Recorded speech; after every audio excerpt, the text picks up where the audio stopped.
clearance from Dennis Leamy. And there once again for O'Leary. O'Callaghan squares up his opponent. Both sides having a go early on. Parise in very quickly. Was he in from the right side though? The referee says he was okay.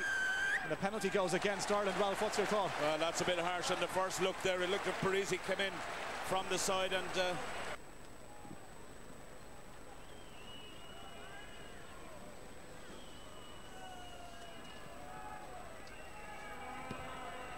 decent strike. Crowd like it. Flags go up. We have our first points of the afternoon and they've gone to Italy. Sexton again. Gordon Darcy. A bit of an overlap here. Fitzgerald straightens up. The numbers outside him, but just opted to take it into contact there. O'Connell again.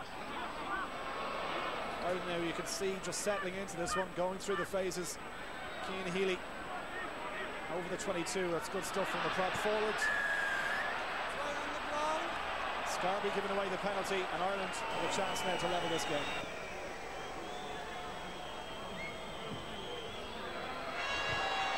Well, a few whistles going out around the Stadio Flaminio, but they haven't put him off. Didn't make too much ground there. O'Callaghan goes in with the tackle, and Italy options on both sides here. Burton looks for runners, gets Canale.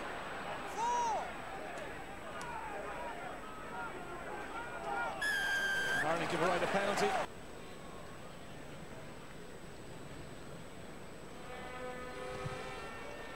Struck it okay, but he's pulled it, I think. Flags stay down. Sheldon Heiss once again underneath that one. Parise, the captain in support, and O'Connell told to get out of there. Canavostio looks for Massey. Tomas O'Leary and Rory Best make the tackle. And inside the last 20 seconds are going to go to the Italians. And here's the penalty count, and surely Bergamasco will fancy his chances here. A bit of shoving off the ball.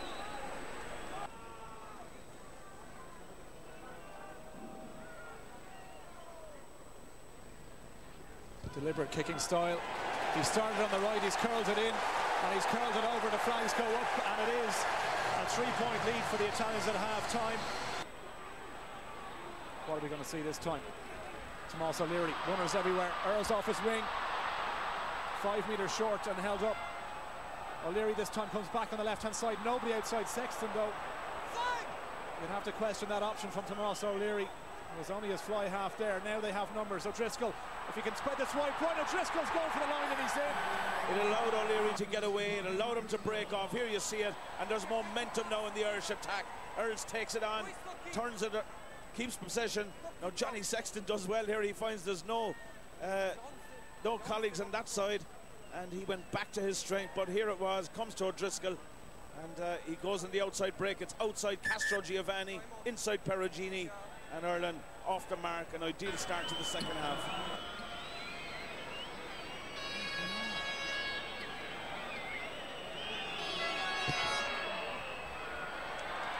Struck it okay. Flags go up and the Irish fans cheer.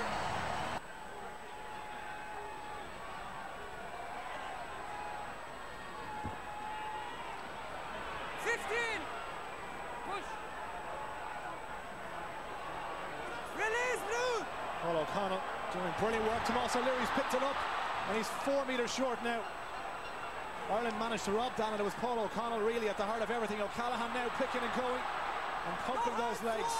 They've got massive numbers on the right here. It's 5 on 3 from what I can make out if Ireland can use it. O'Leary trying to dig it out. Sexton screaming for it. They have it now. Skip ball behind to O'Driscoll. Fergus McFadden. Well, the fact that Paul O'Connell lasted 70 minutes is incredible in itself, and his work rate was superb, but Cullen will be important now. Zani once again the target, and once again the clean take from the open side flanker. They set them all. Ireland down to 14. The Italians looking for a try. Obviously, penalty's the last thing on their mind. They've made a couple of meters here, and it's controlled as well. Ireland trying to disrupt. Lo Cicero, and they come forward, and it's Parise. Wrestled to the ground by Earls and Redden. The crowd on their feet once again, roaring their team on. Irish fans biting their nails. It's going to be a nervous final 6 minutes here in Rome.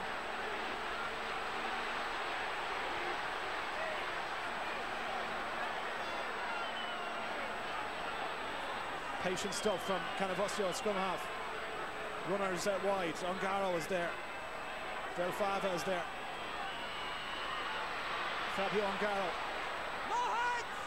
Ireland must keep their discipline and keep those tackles going in. Geldon Heiss. O'Gara brings them down. Overlap here on the left for Italy if they can move it. O'Kara, 3-on-2. Lovely hands. McLean for the corner. He's in. And Italy have scored, and the Stadio Flaminio erupts. To talk to them about what they need to do in the last 4 minutes. Well, if there's any positive in this, it's that they scored now, because at least there's 5 minutes left. If that continued and it came with a minute to go, it was curtains, but they executed brilliantly there, you'd have to say. Struck it okay, but he's pulled it a little bit to the left. The flags stay down. The flags stay down. Do it. Well, he's done it so many times. How close was this?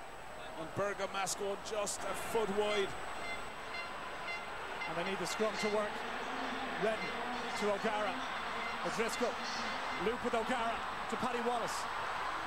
Not much room there for him to work with. McFadden in to help, and Ireland drive over. You'd imagine drop goal territory for Ronan O'Gara if he can sit back in the pocket. He's screaming for the ball. It needs to be quick. Well, it's going to come here off this play. He's sitting in the pocket. He's under the post. Ireland needs something. O'Gara drop a goal. Strikes it. And he's got it. 10 seconds to go. Carlo Del Fava. O'Gara again. No. Standing back in the pocket. Last chance saloon for the Italians. Drop goal. He's not going to have the distance. He's not going to have the distance. If Fitzgerald puts us out, surely that will be that. We've gone the 80 minutes. Wait. It's done. Referees told him. Lou Fitzgerald, as long as he doesn't hit the posts, Ireland will scrape the win. Well, what an 80 minutes it's been.